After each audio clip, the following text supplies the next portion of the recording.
বড় ভাই বড় শিক্ষিত হওয়ার স্বপ্ন বাদ দিয়া মা বাবার খেদমতে চলে গেল, কাজ করে। আর কয় আমার ছোট ভাইরে মানুষ বানাই, আমি কাজ করে করে ছোট ভাইয়ের খরচ দিব। ছোট ভাইরে কষ্ট করে করে মানুষ বানাইছে, কিন্তু বহু ছোট ভাই বড় ভাই মানুষ হইতে পারে না, শিক্ষিত না হয় ছোট ভাইরে বানাইছে। ছোট ভাই এখন চাকরি করে, বড় ভাইয়ের খবর নেয় না। নাই ঈদের সময় এখন বিয়ে করি না, কত আনন্দ, চাকরি করে, টাকার অভাব নাই।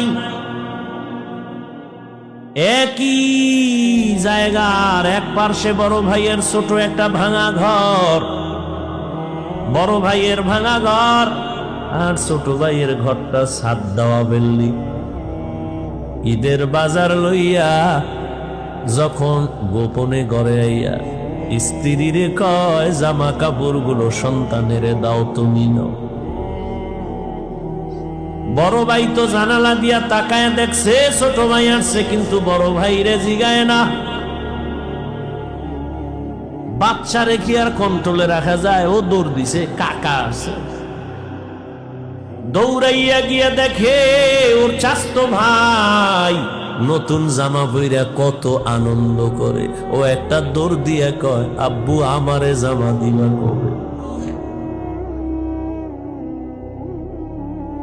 বাবা এই কথা শুইনা চোখের পানি ছেড়ে কান্না করে আর বুকে জড়ায় কয় বাবা কাঁদিস না, আল্লাহ যেদিন তৌফিক দিবে সেদিন তোরে জামা কাপড় দিবে।